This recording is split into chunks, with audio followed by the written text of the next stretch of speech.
Hi, I'm Lee Partridge and welcome back to Col U TV. It's our midweek show from the JobServe Community Stadium and we'll be taking a look back at all the action from last night's game against Gillingham. Let's kick things off with a look back at the highlights from Priestfield last night.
So we lose on penalties, but with the point from the 90 minutes, we progress as winners of the Southern Group A section and we go into the knockout stages. We'll bring you all the updates, who we will face here at the JobServe Community Stadium as and when the draw takes place. But for now, let's hear the thoughts from the dugout as we progress to the next stage of the competition.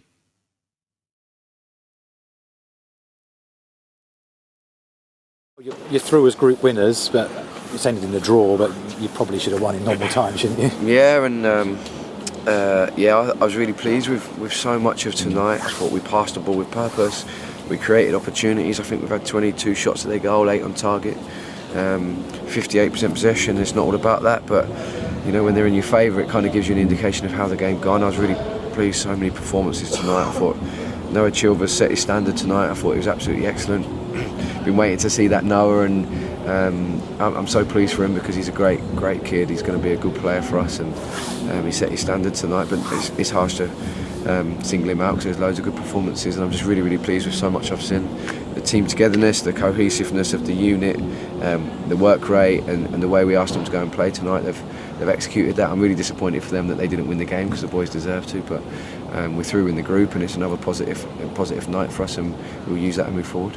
So you don't want to sort of single out individuals, but the quality you have at your disposal and the quality tonight right across that midfield, I mean, they controlled the game. Yeah, they did. Judgy and Matty were excellent in the middle of the park. Noah, like we said, in the number 10, and then the wide boys, Alex Newby and Bez Labala. I thought they carried a threat all night. We controlled it. I thought Tom Eastman's passing was really good. Him and Chambo made a good combination at the back. So, and I only spoke to Ash yesterday about playing right back, and he did that diligently. And Clamps has been very good in both the games he's played for me as well. So, there's lots of positives, like I say. We're not going to get carried away on drawing a Papa John's game, but at the same time, I think it's only diligent of us to pick out the positives of the night and try and use them moving forward. And as I just said to the boys in there, the team spirit and the camaraderie is one of the things that's pleasing me most at the moment, because I can see it, I can feel it, I can sense it, I can smell it amongst them, and it's filling me with pride at the moment. But we need to sort of use that as energy and keep moving forward. Talk about the right back, because your regular right back, if you want to term him, was on the bench this evening, but you went with Osama Ashley. I think there was a hint in summer when he joined that he could possibly do a job there, but is that something you've looked at in training? Only yesterday. Okay. you know, I think one of the things about Ash is he's an absolutely great kid. He's really desperate to do well. He's very adaptable. I don't want to mess him about and moving about too much, but actually it'd be sort of silly not to have a little look at him at different positions, especially tonight when, you know, I didn't want to risk starting junior when he played so well on Saturday, trained really well yesterday junior, and I thought it was a perfect opportunity to see Ash, and I thought he did really, really well. Like I say, he's a great kid, desperate to do well, and I want to help him as much as I possibly can move forward. You'll be disappointed with the nature of them going ahead, but delighted with the response straight away. Yeah, I was really, really disappointed. You know, there was a debate from Matty about whether it was actually a foul, but when we're by the touchline there and then suddenly they're singing it in the box, I was actually disappointed about that. Of course I was, because I hadn't threatened our goal at that point. So to go 1-0 down was disappointing. We'd obviously hit the post from Noah's unbelievable effort from outside the box. We had other chances. Suddenly you find yourself 1-0 down, but I was so pleased with the reaction to score so quickly. So yeah, really, really proud of the boys in terms of the way they reacted to that. I said to them in training the other day, you know, for every action there's a reaction. You get to choose your reaction, and sometimes things are going to go against you, referee decisions or goals against you, or me giving the wrong decision in training, or whatever the case may be when you're refereeing. But you get to choose your reaction, and you get to choose whether you react in a positive or a negative way. And I'm really, really pleased that the boys reacted in a positive way.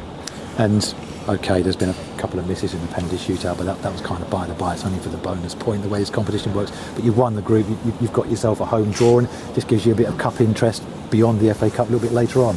Yeah, most certainly. And you know, we've got a big squad, so it's an ideal opportunity to have another competitive night of football for these boys. You know, there's you know, we've got too many players to play on a Saturday at the moment. We've got a big squad, and it's a competitive squad, and they're giving me loads of decisions to make at the minute, which is all I can ask for, really. So it's another game for us to play. I'm really pleased we're through. Every game I'm playing or want to be involved in, I want to win. So really disappointed not to win the penalty shootout because I wanted to win, but at the same time, over 90 minutes it was a draw, and like I say, the performance was the most pleasing thing. And just finally, a little bit of admin. Obviously, you've got Lee Harrison tonight. Are you any closer to an assistant or anyone else? Yeah, we are. Hopefully, something will be sorted at some point in the near future. Before the weekend? Or? Possibly. I can't promise anything, but we're moving forward, and I don't want to jinx anything, but it looks like things are moving in the right direction with that. But Ross has been an absolute diamond in the time that he's helped, and I want to keep him close as head of recruitment. Obviously, he does a vital job at this football club.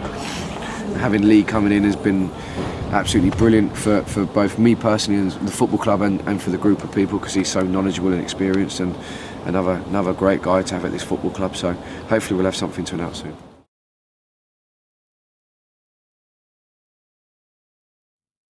The thoughts from the dugout there following last night's result, and I'm sure that Matt Bloomfield will already have his sights set on this weekend's game against Swindon Town. Let's get the thoughts of someone who was out there in the thick of the action last night as they caught up with BBC Essex.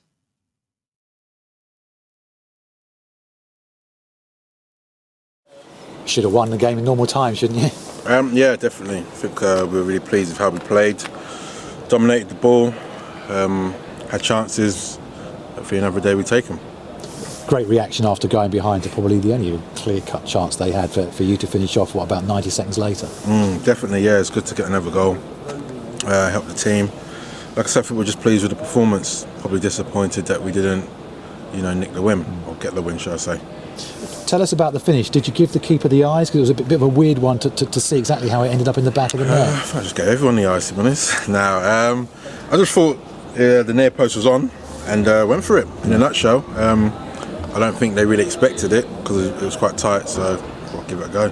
And second half, I mean, you're dominating possession, you're creating chances, but in the end, just finding that finishing touch. Exactly. I think that's the next step, just creating these chances and taking them. Getting winning these games 3-4-1, and that's where we're trying to aim. That's where we'll get to. I mean, you're dominating things in midfield. I just spoke to the head coach. The quality you have in midfield to create these opportunities. I mean, it's got to be one of the best midfields in the division, hasn't it? Definitely. We've got a lot of good players in there. A lot of good players, which is great for us strikers because we know that they're going to be looking for us, trying to feed us. And like I said, hopefully we'll click and starts going in the back of the net. And for you, back at a former club, does it make it any more special scoring or not? I enjoy scoring. Former clubs, new club, whatever it is, I just enjoy scoring goals. So it's good to get a goal. Yeah, good to get a goal, and you're fully fit. You seem lean, you seem fully fit and almost back up to where you want to be. Yeah, definitely. Game time is obviously important as well. And like I said, just building that match fitness up, which didn't really get the opportunity to do previously, so hopefully that continues. Yeah, because we talk about these sort of EFL trophy games where it's a good chance to use the whole squad. You don't just use them for fitness because you want to win the game, but they are good opportunities for players, aren't they? Definitely. It's a game, and you want to win, so it's competitive. And we get to the next round, so yeah, definitely it's a good game for people to show what they can do. What have you made of the new coach and his ideas and the way he wants to go about things? He's very clear cut. He knows what he wants. He's made it clear what he wants from us. And I think the boys are responding. Since he's come in, we've played well. So that just it has to continue. I'm sure it will. He demands that. So I'm sure the pressure's on the boys to keep performing. I mean, he seems to have sort of injected a bit of tempo, a bit more tempo about the play, a bit more being on the front foot. I think he just come in, told us a style that he wants, and we have to go out and play it. But he's just made it clear what he wants, and we have to go out and try and deliver it. And if you don't deliver it, we know the squad is there, isn't it, for him to change it? Exactly. I think everyone knows that. So when you get across the white line, you want to show what you can do and be that man that's starting. Just finally, that is 3 unbeaten now. Can you feel things beginning to roll, beginning to build? Definitely. Like I said, he's come in and just gave a clear plan of what he wanted to do, and our aim is to implement that on the pitch. So I think it's shown with the boys, the effort, like you said, we're creating. Now it's just that final bit.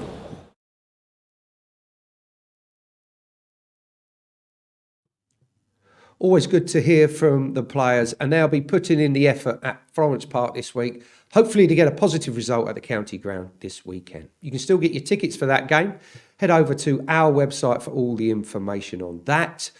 We don't have a first team game here at the JobServe Community Stadium for a little while. In fact, it's the 25th of October when we're here against Crawley. But the under-21s are in action here on Friday night. You can get your tickets for that game at Col U Tickets, as well as the next 3 home games that are available. Remember, you can always email us here for any bits for the programme, for the big screen, or anything here on Col U TV. It's media@colchesterunited.net. If you are heading to Swindon at the weekend, safe journey to and from the game. Hopefully, we're cheering on 3 points. That's about it from me. Have a great week, and I'll see you next week for the Midweek Show. Until then, it's goodbye for now.